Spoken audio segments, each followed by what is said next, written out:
Alors une vidéo qui utilise l'animation GeoGebra qu'on vous conseillait de regarder cette semaine, en fait cette vidéo elle va vous permettre de voir que par exemple si ici vous prenez un triangle ABC, donc toujours rectangle, avec un angle A de 30 degrés qui est fixé, peu importe les longueurs des côtés, tant qu'on maintient l'angle droit et l'angle de 30 degrés, comme dans un triangle la somme des trois angles vaut 180 degrés, ça veut dire que l'angle C est aussi toujours le même, peu importe la taille du triangle.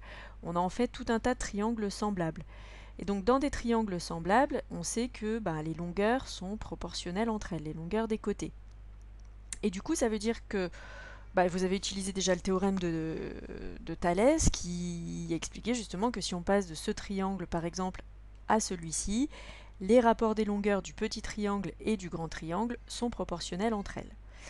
La trigonométrie, elle se base aussi sur une égalité de rapport, mais à l'intérieur du triangle. C'est-à-dire que les rapports de longueur d'un côté par rapport à un autre dans ce triangle ne vont pas changer. Et ça, vous allez le voir ici. C'est-à-dire si par exemple on calcule le rapport longueur AB divisé par longueur AC, je vais m'intéresser uniquement à celui-ci donc pour l'instant, peu importe la taille du triangle, vous voyez que les longueurs changent dans les rapports. Là, on a 5,89 sur 6,8. Là, on a 7,97 sur 9,2. En revanche, le résultat, le rapport des longueurs, cette longueur divisée par celle-ci, il ne bouge pas. C'est toujours 0,87. Et évidemment, c'est valable pour ces rapports-là. C'est valable si je prenais ce côté avec celui-ci ou celui-là avec celui-là. Donc il y a trois possibilités. On peut prendre celui-ci, celui-ci, celui-ci, celui-ci ou celui-ci, celui-ci. Vous avez les trois possibilités ici. Alors on a fait un choix qui était de prendre AB sur AC, pas AC sur AB, mais en tout cas on met en relation ce côté avec celui-là, celui-ci avec celui-ci, celui-ci avec celui-ci, dans les trois cas. Et quoi qu'il arrive, quand je change les longueurs des côtés du triangle, les rapports de longueur ne changent pas. Donc du coup ces rapports de longueur, on a décidé de leur donner un nom. J'y reviens dans quelques minutes.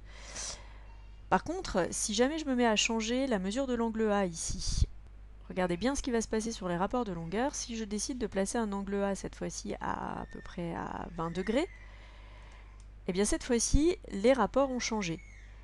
Mais ces rapports restent fixes pour un angle de 20 degrés. Ce qui est logique puisqu'on a des triangles semblables à chaque fois. Donc c'est logique qu'on garde des rapports constants. Donc du coup, ces rapports, ils sont constants à condition d'avoir un angle A qui est fixé.